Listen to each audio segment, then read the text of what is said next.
Се надевам ви се допаѓаше проекцијата. Фала ви што останавте и на панел дискусијава. Како што гледате, денес имаме 3 гости кои што ги најавивте претходно. Имаме Емир до мене, кој што е новинар и навистина голем познавач на венецуелската историја. До него го имаме Тодор, експерт за безбедност и мир, и до него е Срđan, верувам дека многу од вас го знаете. Срđan е новинар и познавач на медиумските влијанија во светски рамки. Па ќе започнеме со Емир. Кога се припремавме за дискусијава, Емир ни прати документ за венецуелската историја долг 96 страни. Така да верувам има што да каже на дискусијава.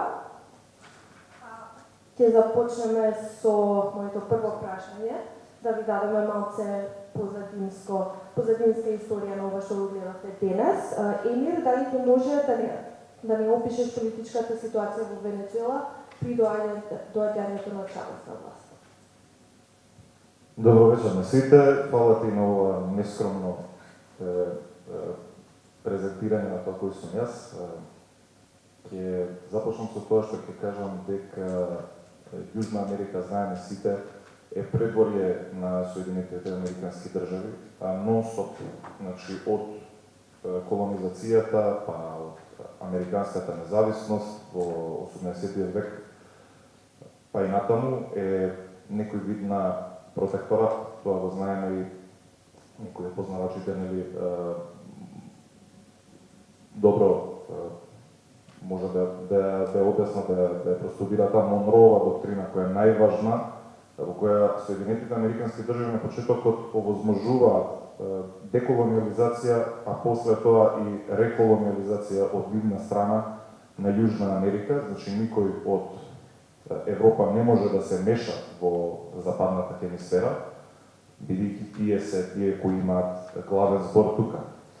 Сега, Венецуела, нели, во 19 век на почетоците, може би некои од вас се знаете, со помош на Симон Боливар, кој е роден во Каракас, кој е мантуанос, тој е самиот, и мантуанос значи помешанец, значи не е изворно белец, и го представува она што е навистина еден венецуелец. Тука гледаме многу карактери, ликови, или во овој документарец кои се белци, тоа е таа популација на колонизатори, ги имаме индијанците, а ги имаме и тие помешанци кои се всушност она што го држи ткивото, значи тој е најдобар репрезент, а исто така самиот е ослободител на цела Јужна Америка, или барем дел од неа, бидејќи може би некои од вас знаат, Боливија е наречена по него. Исто така можете да видите по сличноста на знамињата на Еквадор, на Колумбија, на Венецуела, тие земји некогаш биле едно, меѓутоа поради тие географски разлики, тие земји мораве на некој начин да се разотидат. Ајде сега малку да отидам напред, бидејќи прилично задлегов во историјатот, ќе одиме со тоа што Венецуела стекнува независност и станува на некој начин по откривањето на нафтата во таа земја, еден од најголемите извозници, меѓутоа ги има најголемите резерви на нафта, но таа нафта не ја контролира. Значи, се е тоа во рацете на колонизаторите во овој случај и од Западна Европа и од Соединетите Американски држави.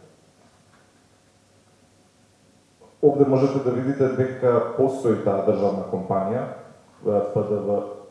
ПДВСА се вика, и таа служи, нели, на некој начин како фацилитатор за овие сите нафтни компании од Западот да можат полесно да експлоатираат нафтата. И сите влади имаат и пучеви многу во почетокот на особено после Првата светска војна, значи средината на 20 век, многу пучеви се случуваат, не може да се консолидира власта, бидејќи не е Хуго Чавес првиот кој што се обидува да ја ослободи оваа земја и да, нели, сите тие богатства кои ги поседува оваа земја, кои не се само нафтни, таа има големи плодни полиња, кои растат разни, нели, како да кажам, ми се блокираше мозокот, тоа е земјоделски производи, но повеќе се тоа чоколадо, какао, такви работи кои не може да растат на друго место. Да. Сега властите во 60-тите и во 70-тите години, особено во 70-тите години, успеваат на некој начин да го дигнат нивото на сета таа класна раслоеност, некој начин да го кренат стандардот на венецуелците, со тоа што во 70-тите години, знаеме сите, 73-та особено, Јом Кипур, војната, арапските земји имаат ембарго на оружје, воспоставуваат на ембарго на оружје ембарго на нафта, извинете, ембарго на нафта на западот и цената расте, исто така мора да се обратат кон Венецуела и таа да продава повеќе нафта. Меѓутоа, нема потреба да го распределуваат сето тоа. Значи, сите тие резерви кои тие ги имаат, тие ги продаваат, меѓутоа редистрибуција нема никаква. Тоа наликува на многу влади, нели, учително можеме да кажеме и кај нас дека е така. Тие влади воопшто и политички партии само се менуваат една после друга и не прават ништо, меѓутоа брзо, нели, тој данок почна да го плаќа државата, бидејќи повторно се нормализира пазарот на нафтата и особено кон крајот на 80-тите години имаме еден настан, тоа се Караско протестите, во кои владата која доаѓа на власт, предводена од председателот Перес, го прави она најнезамисливо што може да се направи кога на повеќе од 80% од народот на Венецуела е сиромашен, значи сиромашен, велиме. Тоа е 80% во земјата со најголемите нафтни резерви. Сега, тој на целиот овој проблем одговара со дополнителна либерализација, што ги предизвикува масите да излезат на улица и се чуваат големи протести. Се ова што го гледаме ние денеска врзано за се ова што ги обвинува, тоа го знаеме за хиперинфлација, за насилство, за класна раслоеност во смисла да немате безбедност на улица, потекнува токму од тој период. Значи се буквално приватизираат улици во Венецуела, бидејќи богатите веќе не можат да си гарантираат за собствената безбедност и шетаат на приватни улици, а до нив се наоѓа, ајде да кажеме фавела, иако така не се кажува, тоа се во Венецуела, тоа се повеќе бариоси, така и нарекуваат тие, како некои населби биви мало, да. И тогаш, еве, како што можевме да видиме и во овој документарец, Чавес со една група офицери пробува да во сиот тој хаос, во кој се владее со декрет, значи не е тоа ништо ново. Слушаме многу често на вестите дека Мадуро владеел со декрет, дека владеел со декрет, што се поистоветува со диктатура, дека Чавес, неговиот претходник, исто така владеел со декрет. Тоа не е ништо ново, а не е ништо ново ни насилството. Насилството е она кое трга, нели, во тој период на некоја класна раслоеност која не била видена никогаш претходно. И тој доаѓа на власт во 98-та година, после тој неуспешен пуч е помилуван.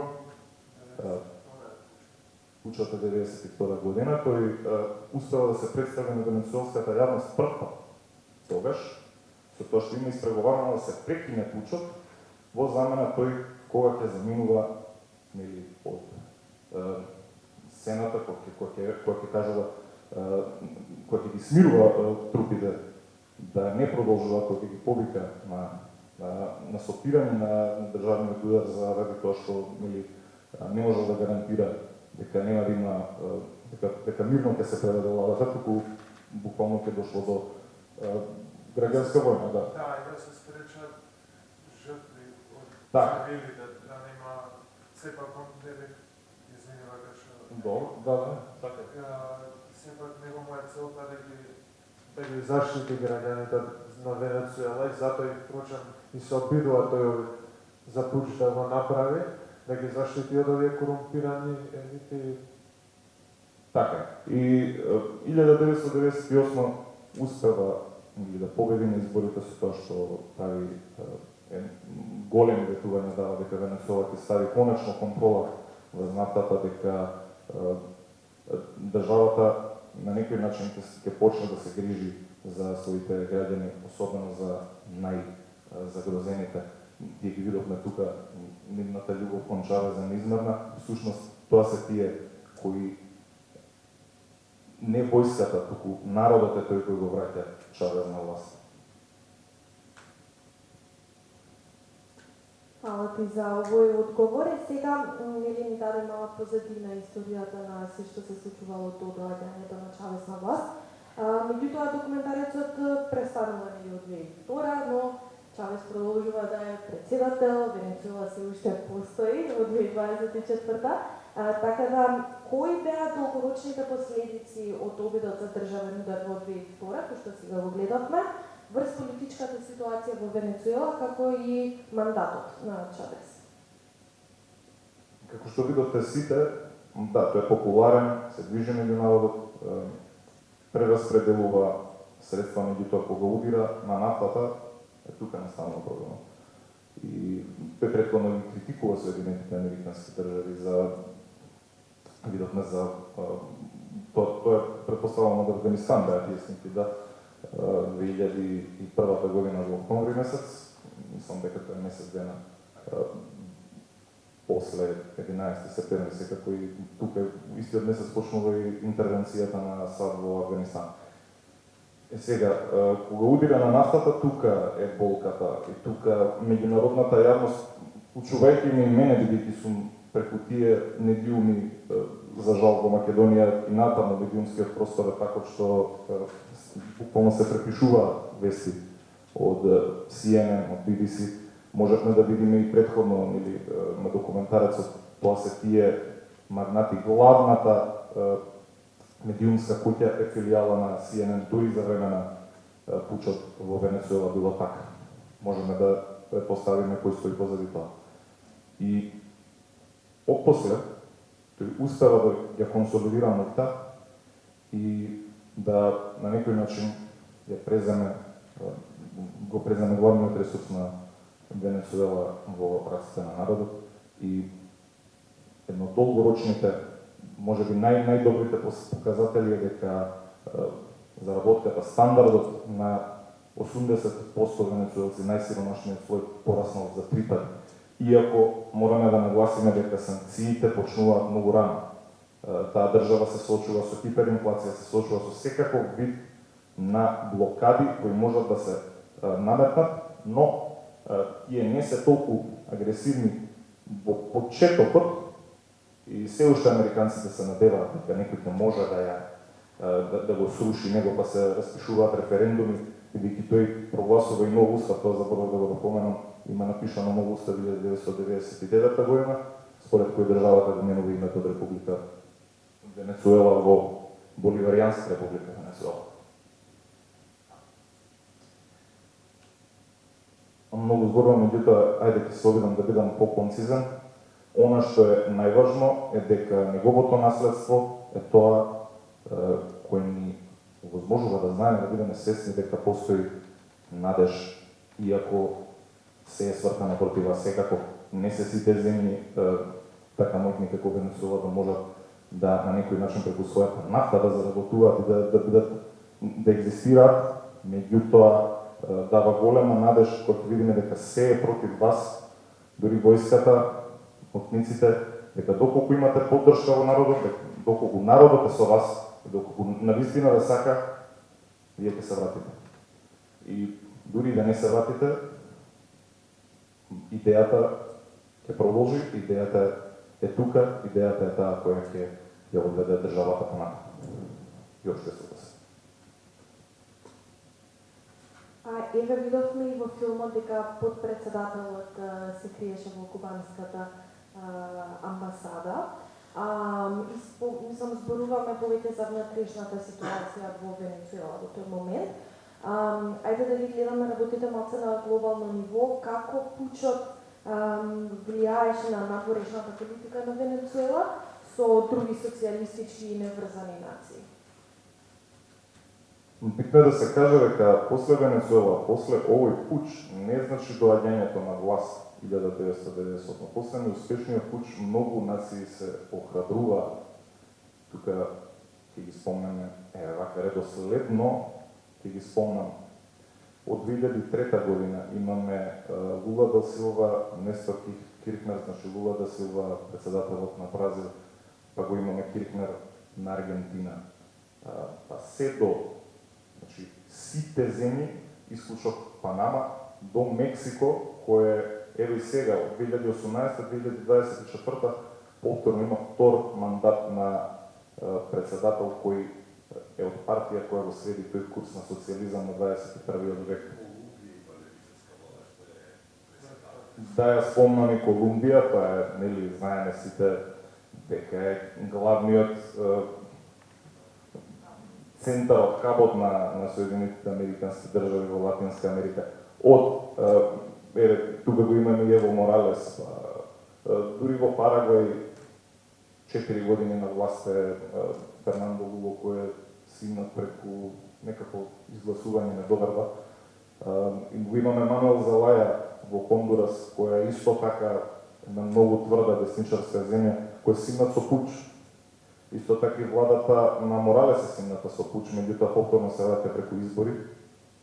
Тој не е член, бидејќи на некој начин мислам дека не може да партиципира, не може да биде председател, меѓутоа сепак е тоа тој курс кои тие го следат. Сега што се однесува за остатокот, да, се воспоставуваат многу цврсти врски со Куба.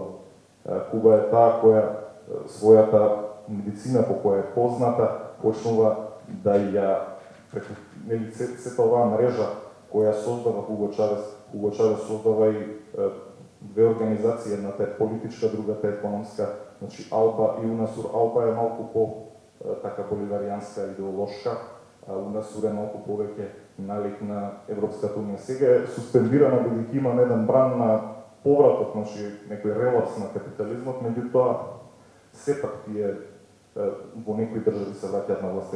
Го имаме примерот на Жаир Болсонаро во Бразил, кој паѓа од власта, повторно доаѓа Лула да Силва, па имаме и пример на ПАТ, обид да се врати власта, да речеме во Еквадор, кој самата влада и самата партија скршнува од патот на боливаријанизмот.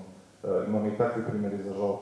Имаме пример во Перу, каде што изгласува исто така недоверба на една ваква власт и трга по патот на тие опортунистите тргнуваат по патот на неолиберализмот. Меѓутоа, имам исто така светол пример со тоа што сопругата на Мануел Зелаја пред една година, значи тој лидер на Хондурас, избрана повторно за председателка, и ова инаку во изборите се нарекува розов бран. Значи тоа е розов бран, еден голем бран на раст на социјализмот. Зашто ние, во Македонија реално колку знаеме медиумите за тоа. Тоа можеме да заклучиме дека може да се каже дека е тоа 0%. Хуго Чавез, неговиот период на власт, неговата енергија се неспорни за Латинска Америка, особено ќе се вратам на примерот со Куба, Куба ја снабдува со нафта, со енергенси, а за возврат добива помош во технолошка смисла. И ајде да ги спомнеме малку и земјите, да речеме Иран, Русија, кои се негови сојузници не од идеолошки причини, повеќе од причини на борба против Соединетите Американски држави, кои ето од самиот почеток му застануваат за врат на самиот Хуго Чавез и го нарекуваат со најлоши имиња. Тие дури пред пучот му праќаат некој вид на, ова ние кажам, предупредување, кој е слично како и сите предупредувања кои ги даваат против вас се спрема пуч. И секако дека ние не сме дел од тоа, меѓутоа веднаш после пучот ја признаваат таа. почистиш новата реалност, новата влада, како transitional civilian government, а воопшто не се работи за нешто такво, тоа е еден воен пуч. Класичен. Спомна Куба, денеска е годишнина, на денешен ден, 50-та година, Фидел Кастро прв пат ги напаѓа воените бараки во Куба со неговата дружина од 50 луѓе заедно со Че Гевара. Така да денеска голем е Скопје и Чавез и Куба. Еден од клучните елементи што видовме за време на документарецот и општо во историјата на Венецуела е војската. Мислам дека е важно да зборуваме за оваа тема и затоа ќе се обратиме тука на Тодор. Видовме дека војската е користена од двете страни.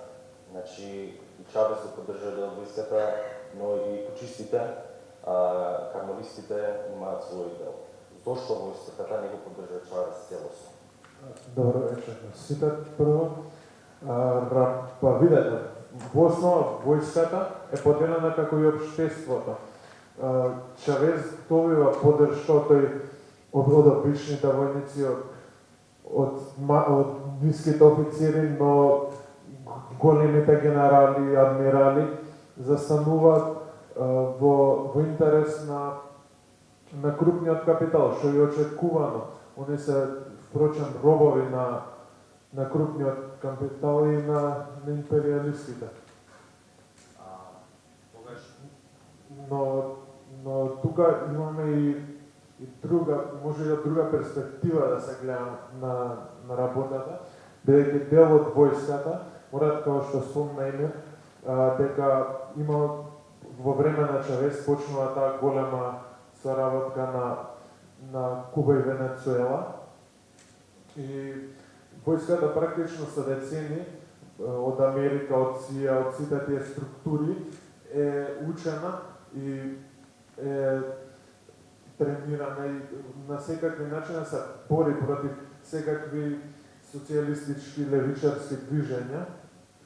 И меѓу другото голем чин односно причина за незадоволството кај војската е тоа што ги поддржува ФАРК, тоа е една ленинистичка револуционерна група во Колумбија. Така да работите не се баш црно-бели, секогаш има повеќе перспективи, но вие се главните во основа. А кои полуки може да се извлечат од ова за други социјалистички влади кои што се сочуваат со слични закани? Всушност, кое е значењето на популарната мобилизација во одбрана на социјалистичката? Прва и основна работа е ветинг на офицерскиот, на командниот кадар. Тоа без тоа ништо не може да се прави реално, ако сега не го споделим. Така е, ветинг на вторенци. Да, мора. А како може да се зајакне односот меѓу војската и цивилните држави?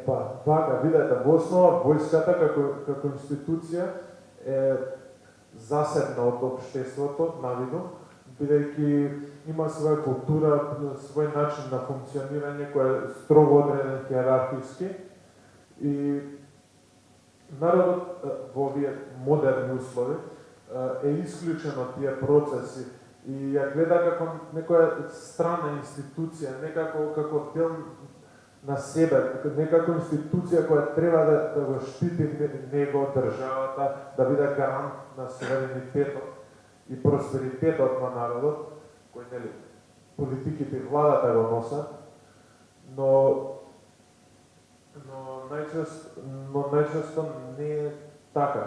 Односно има случаи каде што е, каде што не е, но во овие услови во Венецуела па не е така, бидејќи многу лесно може да се корумпира.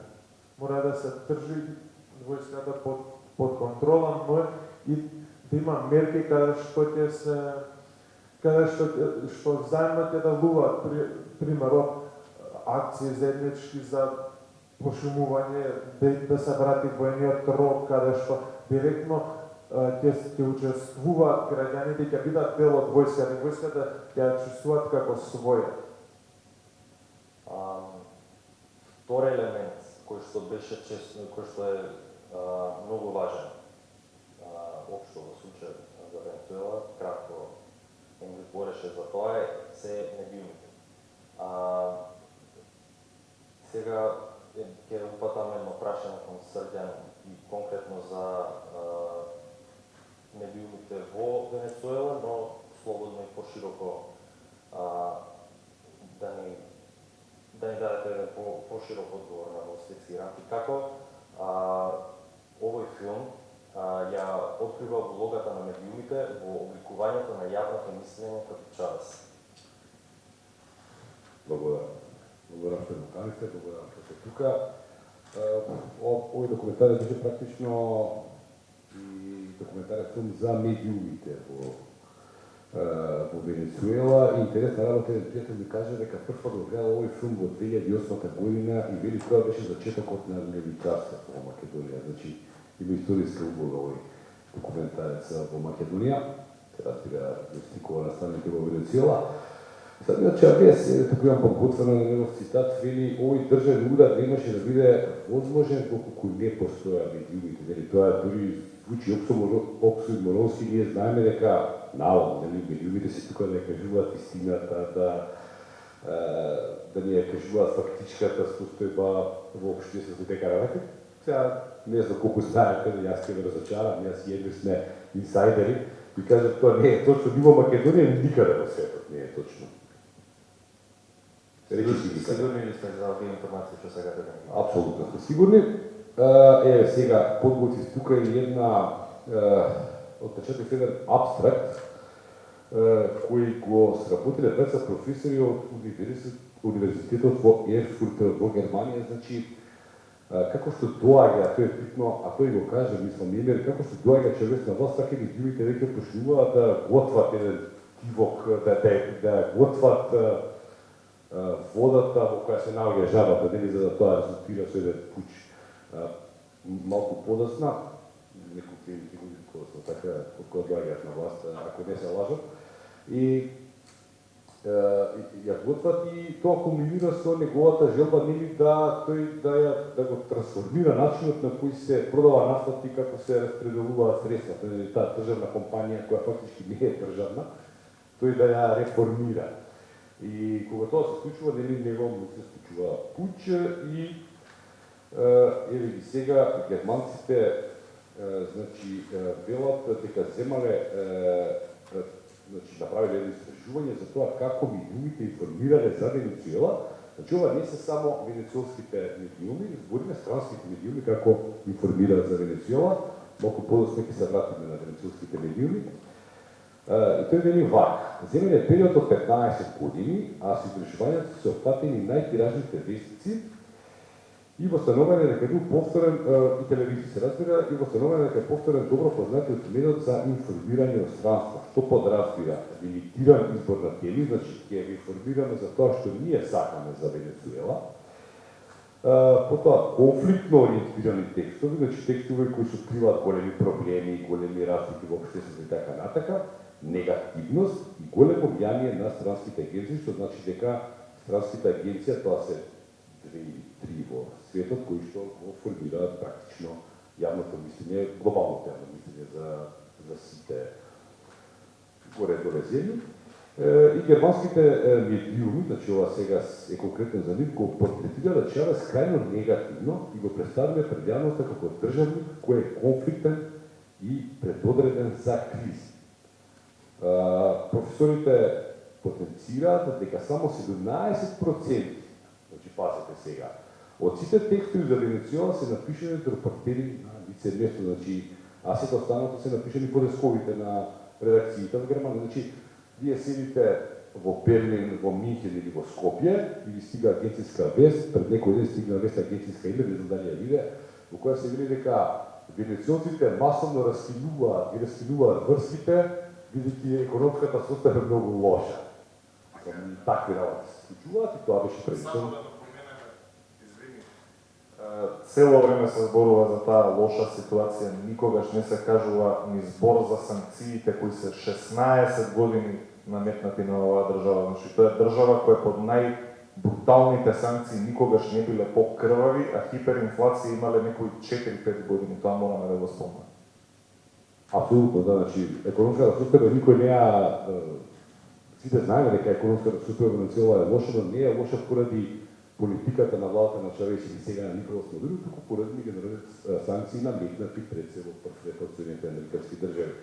И сега, значи, тука се вели, ова е само абстрактното истражувањето е многу големо, немаме време целото сега, брвало да го представиме, се вели дека ова се податоци кои се за германските медиуми, наведувајќи дека полоша била состојбата во САД и во Обединетото кралство. Значи, уште полоша си формирало за Венецуела. Тука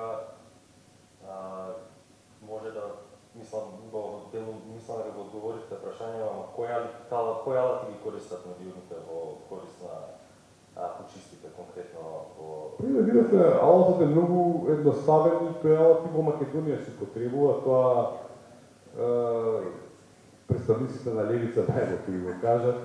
Значи, едноставно ќе ви игнорираме. Значи, кога сакаме ние ќе наветуваме дека Чавес е идиот, Чавес е психопата, е во љубовна некаков битна врска со Фидел Кастро и цело време Фројдиска љубовна врска. Да, фројдовска љубовна врска и цело време говорејќи дека транзицијата е неопходна, значи тие постојано говорат дека едноставно мора да дојде до смена на власта, а ако не може по демократски пат или 80% од народот за него, дали би го изгласал на следните избори, го изгласува на следните избори, тогаш едноставно мора да се најде друг начин. И ова го гледаме секаде во светот, значи ова не е нујно само за левичарите, едноставно нели ова таа геополитичка борба и многу десничарски влади, и многу либерални влади, и многу, како е да ни кажем, овие социјал-демократски, социјалистички, не баш социјалистички, ама како социјалистички на цинго влади биле сопорени во светот. И, значи, едноставно, тоа е таа безпоштедна геополитичка борба која што постојано се случува. И сега, значи, тука не беше експлицитно кажано, че внимаваа продуцентите на филмот, веројатно плашики се од тужби, така да точно да наведат кои телевизии стојат за тоа. Ги спомнаа во еден момент, но битно да се каже дека индиректно ги спомнаа, да, но сега ја можам да ви кажам дека тука и Чавес, кога вели дека нели оваа револуција немаше да биде возможна без поддршката на медиумите, тука кому се мисли на телевизијата се вика Радио Каракас ТВ. Значи и радио и телевизија, и тоа е најстарата приватна станица во Венецуела и најпопуларната во тоа време, најгледаната, значи не знам, тоа што денеска ние можеме да си направиме, значи таму се давале оние шпански серии, оние јужноамерикански серии, како што денеска ние гледаме турски серии, например, па значи вниманието на гледачите е било најмногу кон оваа телевизија. И таа е таа телевизија која повикува, ако го видовме оној спот, онаа покана од организаторите на протестите, од почистите, дојдете да го сигнеме нели овој режим, да протестираме и така натака, па доаѓаат нели богати белци да протестираат за смена на председателот Чавес. И сега таа телевизија Каракас, нормално тука не е тоа прикажано, продолжува да работи најнормално во случај. Значи нема никаков проблем. Не се казнати, не е затворен ниту еден новинар, не е изречена цензура, тие продолжуваат и натаму со исто темпо, цело време, значи по све што го видовте, да емитуваат програма во ист стил. Значи ништо не е променето, истите аналитичари, исто се нели против политиките на Чавес и неговите приврзаници и така натака. Да, абсолютно, да. Сега оваа телевизија, сега тоа ги побиваат цели 5 години и треба да се продолжи концесијата на ТВ Каракас. Тука сега владата на Венецуела вели, нема тоа да го направиме и повторно доаѓа до слични вакви протести кои се многу помали, но добиваат големо ехо во медиумите во странство. Пред се во Соединетите американски држави и сега ако вземете го листате тој период да претражувате сега по интернет да купувате или да барате текстови за Венецуела и така натака, ќе најдете па повеќе од 1000, малку си 1000 текстови, но 1000, така грубо речено, округло речено, 1000 текстови кои нели го прогласуваат Чавес дека ја гуши демократијата, го гуши слободата на говорот, ја затвара најпопуларната ТВ станица, најстарата ТВ станица во Каракас и така натака. И ќе најдете на уште еден текст. Зборам од, нели, од пред од американските, но не видов ниту еден европски текст, кој е про Чавес текст, кој едноставно се опитува да ја објасни фактичката состојба. Јас го преведов и го скратив малце, значи се работи за текст на Лос Анджелес Таймс. Значи баш во тие 5 години по настаните на ова што го гледавме сега, нели? И вели дека да кажеме, значи тука се наведуваат причините поради кои била едноставно се одзема лиценцата, се одзема концесијата на ТВ Каракас и ова го пишуваат американските новинари. Телевизијата се обиде да го смени демократски избраниот лидер, а неговата боливарска револуција со која Чавес се обиде да помогне на сиромашните слоеви во општеството беше третирана како страшна закана. Значи, нели секогаш кога крупниот капитал ќе треба да даде нешто малку од своето богатство, тоа е страшно, тоа е нели незамисливо нешто. И во истиот текст се потенцира дека Чавес бил ставен во мрежата на дисинформации, значи тоа се ние не баш лажни информации, туку полувистини, да, и тоа имаме еден одличен удбашки термин за тоа сика Питер Бомнарка, значи ред вистина, ред невистина. И сега дали опишува што се случува значи во самиот пуч, нели репортерот на Елата подсетил дека во деновите на пучот, ова сега што го гледавме, Радио Каракас ТВ ја прекинала редовната програма за да прави пренос од штрајкот кој бил увертирава неговата насилна сменост од власта. Во преносот се емитувани разни обвинувања за Чавес, без притоа да се побара потврда или пак негова изјава. Значи воопшто ништо, игнориране нели претседателот на републиката. И вели откако беше сигнат на власт, тогаш тој 2 дена беше недостапен за медиумите, тој го видовме, но улиците на Венецуела излегоа и јадници негови подржувачи, кои буквално ги преплавија улиците. Радио Каракас ТВ не вршеше преносот на нивниот протест. Значи како ништо да не се десило, милион луѓе протестираат ништо. И вели се авторот на текстот на самиот крет потенцира дека оваа телевизија не е никаков светилник на слободата на говор, туку е средство во крајно непринципилната политичка борба во Венецуела, нагласувајќи дека таква телевизија да постоела во Америка и во Америка да имало нели опит за воен пуч, нели како што ги имате тука, таа фијата што било кината, сите биле во затвор новинари, сето тоа би било заборавено за 2 секунди, што да кажеме, не е случајот тука, значи работи цели 5 години по пучот, не се продолжува концесијата поради очигледни кршења на правилата на работењето на телевизијата, но таа не е скроз укината. Таа продолжува сателитски, кабелски и натаму да се емитува, а не само не терестеријално. Спомнавте за дека опозицијата на Чавес продолжува, значи покрај пучот тој не постапува реваншистички превани. Сега се наоѓаме во друга ситуација во Венецуела. Значи Чавес не е меѓу нас веќе, Николас Мадуро е новиот председател на Венецуела и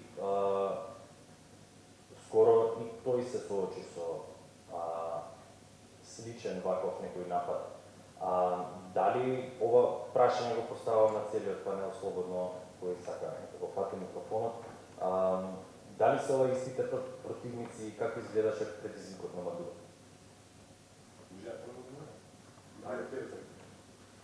Кој сака? Мадуро е нормално нели наследникот на Чавес, ова се истите противници дури и истиот начин на делување, нели? Ако се сеќава пред неколку години кога Западот го призна Хуан Гуаидо за легитимен председател на Венецуела, и тој не победи на никакви избори, едноставно не би им се може. Така и сега предпоставам дека и за овие избори се подкрупува некој слично сценарио, иако може би во овие моменти Венецуела е премногу битна за присуството на нафта, нели па во овие сложени геополитички услови, веројатно дури и американци не би рискувале некои поголеми демонстрации, поголеми потреси. Ајде кажам, ја сега, за среќа не е можно таков сценарио, бидејќи сепак една од круцијалните работи кога доаѓа социјалистичка власт е да го смени уставот. Тоа, ете, мислам дека е услов без кој не се може, бидејќи уставот работи за буржоаските партии, за буржоаските институции. Тој го менува уставот и благодарение на него може да звучи недемократски, бидејќи така сме програмирани да размислуваме. Партии кои заговараат странски капитал да дојде и без било какви проблеми да експлоатира, и такви политичари генерално во Венецуела се ставани надвор од законот, бидејќи тоа би било некако слично како, еве, ако го погледнеме од поинаква страна, јас да се представам дека сум македонец и утре дента да ја прогласам државата за нешто друго. Така, сушност од аспект на боливаријанскиот устав изгледа она што го прават партиите опозицијски, тие единствен сојузник кој го имаат во ред, тоа ми е јасно, им е Америка, меѓутоа тие го дават клучниот ресурс, фактички клучевите од државата им ги дават повелете, само ние да останеме на власт. И за среќа на изборите, оваа криза што се случи беше Националното собрание кое го прогласи Мадуро за нелегитимен председател и самиот председател на Националното собрание тогаш го и да се прогласи себе за председател, меѓутоа не ги спочитува уставните одредби до крај. Сепак тоа делумно беше легално, меѓутоа за среќа на изборите 2020 година дел од нив не учествува, бидејќи видовме кои ги прогласи меѓу нив и нашата земја, која нели сесрдно и дури опозицијата, знаеме, десничарска опозиција тогаш го признава и за председател. За среќа тие партии кои јаве, кои се денеска, битно да се нагласи, значи социјалдемократите и демокристијаните се дел од таа опозиција, заедно во коалиција против власта на Мадуро. За среќа не може да дојде таков сценарио овој пат, ако биде Мадуро повторно прогласен за председател, собранието е во рацете на ПСУ, тоа е социјалистичката обединета партија на Венецуела. Војската исто така му е лојална, има народни боливаријански милици кои буквално тоа беше 2017 најјакото кога американците носеа платеници од кај да стигнат, ги собира, ги пуштаа во џунгла да прават проблеми. Народот застана позади него и го одбрани. Ја одбрани револуцијата, не го одбрани него како личност.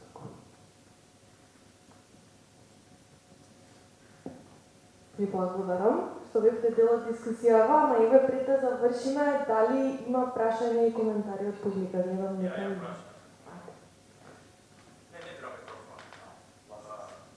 Дали е реално сценарио да се случи ваков пуч во Македонија, во случај на некоја левичарска партија да национализира компанија приватна моментално, например, не знам, Евара, Телеком, кој ќе удри по капиталот, дали е реално да се направи пуч во Македонија? И како да се одбрани владата од таков случај? Може било кој? Да, вака. Дел од тоа прашање го одговорив предходно со ветинг на командниот кадар, постарите офицери и други НАТО членки на Македонија го прават тоа. Но дали е можно? Све е можно кога крупниот капитал во прашање да се само заштити, не бира методи едноставно кажем. Јас едно прашање до Срđан имам. Медиумиве, така како што гледаме и како што ги објасни, тоа што се согласувам со тоа да ги имаат голема улога, значи исти работи се случува и кога го нападна Ирак и војната во Афганистан, па и Југославија на некој начин во тоа време. И сега, ако идеме по логиката на национални добра, од природните добра, каде што многу земји, па дури и европските земји, тие ги прогласуваат за национално добро и не ги продаваат. Значи нема приватизација на тој дел од материјалното богатство. Сега медиумиви спаѓа дека се ушто некое големо национално добро. По таа логика, дали ние би можеле да тврдиме дека навистина медиумскиот простор треба да биде државно уреден и приватните медиуми да бидат на некој начин супресирани од информациите од средствата за јавно информирање, во смисла тие да бидат независни како што например судството е независно, па како што и е замислен јавниот сервис, но кога имате вака приватни медиуми кои што капитално многу се по-силни од јавниот сервис и тие природно некако се наметнуваат со поголема улога, а гледаме дека улогата на медиумите е многу силна во обликување на така да може да дојде и до странски влијанија преку медиумите, така и се случува генерално во овие земји, така да треба да се прогласат според мене за национално добро. Што мислиш околу тоа? Принцип, тоа е прашање за правник, не за новинар као мене, но значи, ти спомна треба да бидат независни, тие никош не биле независни. Значи, новинарите и медиумите се зависни од тоа што ги плаќа. Секојаш е крупниот капитал прашање. Никош не е, нели, нешто народни пари или пари на сиромашните села или сиромашните слоеви, кој што има пари, нели, има и телевизија, така е кај нас, така е во Србија, во Грција, во сите земји во светот. Има државни телевизии, негде се помоќни, негде не се толку моќни, но да ги оставиме на страна приватните телевизии, јас би размислил тука нешто, или враќање на, бидејќи имаме добро искуство на јавни медиуми, тоа се вика, не на државни, Липно, Македонија, кај имаше 14 изданија, па македонската телевизија или телевизија Скопје на времето имаше сосем друг формат, кога нели ги воспитуваше децата, кога ги растеше децата, ги даваше информациите на возрастните и така натака, нели ги забавуваше пред телевизорот, значи да се врати тој образовен дел од медиумите во кој што нели од мали децата ќе научат како треба да изгледа телевизија, а не ова што го имаме сега. Инаку, добрата работа во Македонија, а и во светот, генерално е тоа што овие масни медиумите ја загубија моќта. Може би затоа се менуваат работите како што се менуваат. Едноставно, Македонија прилично уште држи некои 50% од луѓето гледаат меинстрим медиуми, значи тоа се десува на телевизиите, помалку да бијате и на 50% некаде, а во други земји е многу помалку. Во Америка па дури има еден фантастичен податок дека подкастот на Џо Роган, кој би рече си секој ден, е гледан колку заедно, значи помалку гледани се CNN, MSNBC и уште две телевизии кои припаѓаат на условно речено лев, иако во Америка нема леви, десни, сите се десни, значи грубо речено на Демократската партија припаѓаат медиуми, што значи дека ова што го видовме сега веројатно не би било возможно да кажеме во голем број на земји во светот, дека медиумите ја немаат таа моќ, а во Македонија би било 50% возможно. И веројатно треба да се размислува, бидејќи за да се има мас медиум требаат многу пари, додека се во опозиција треба да се размислуваат повеќе за алтернативни медиуми кои ќе имаат многу повеќе пари, а дека има голема листа гледања.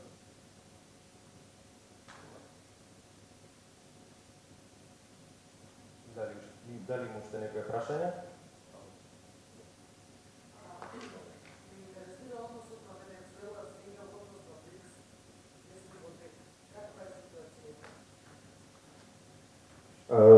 Што се однесува до БРИКС, тие се пријатели на БРИКС и главно што ги интересира е дедоларизација на пазарот, тоа нели едно од најбитните фундаменти зашто БРИКС постои, меѓутоа не пристапува кон БРИКС отворено. Предпоставувам дека може да е тоа предизвикано од притисоци или пак делумно и тоа што Бразил е на некој начин и сега можеме да излеземе малку од идеолошки рамки. Бразил е на некој начин и држава која е ривал на Венецуела. Тоа можеме да го видиме не во периодот на Лула да Силва, можеме да го видиме претходно во текот на операцијата Гидеон, во која и војната во Есекибо, во која Бразил имаше делумно учество, но предпоставувам дека е тоа минорен фактор. Најголем фактор е тој што Венецуела дава поддршка, меѓутоа не се приклучува најверојатно поради притисоците, тоа што не е оригинален создавач на таа организација, меѓутоа поддршката која дава за дедоларизација е нешто што може да однесе во иднината, бидејќи уделот на доларот во светскиот пазар е оној кој ја повредува нивната економија најмногу, бидејќи не знам сега дали е познато тоа дека Венецуела е под санкции на Америка, меѓутоа за продавање нафта на било која компанија е можеби надвор од земјите на БРИКС, а некои од нив се, да речеме, индиски компании не можат да се служат со нивната нафта доколку нема поддршка и дозвола од Америка. Значи, Америка на многу директен начин има контрола на тоа како оваа земја ќе го експортира, ќе го извезува своето најзначајно богатство кое го има.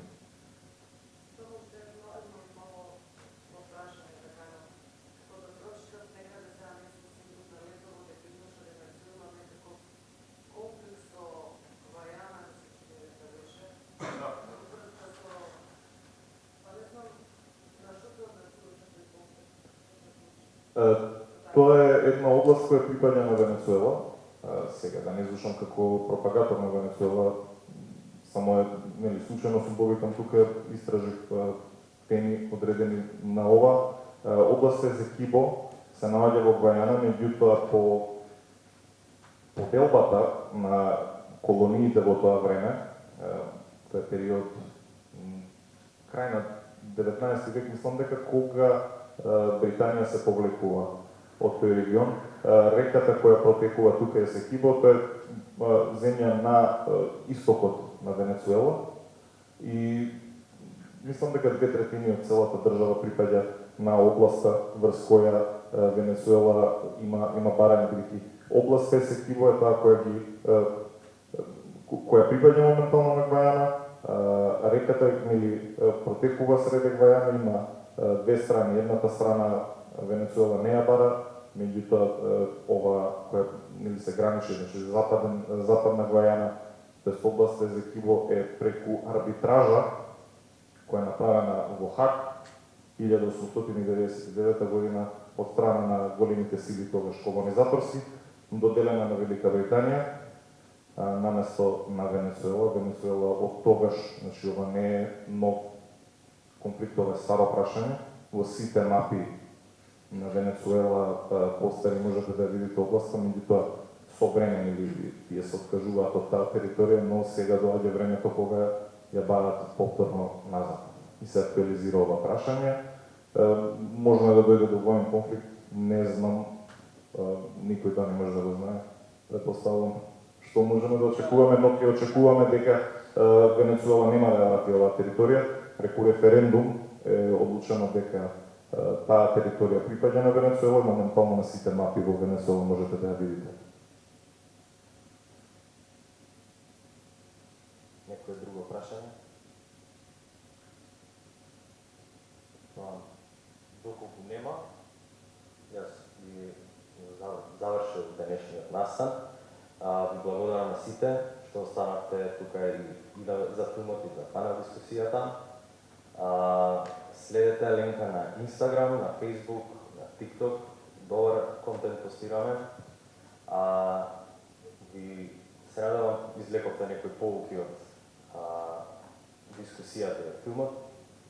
Ви посакувам убава вечер и да се гледаме за убави вакви настани. Благодарам.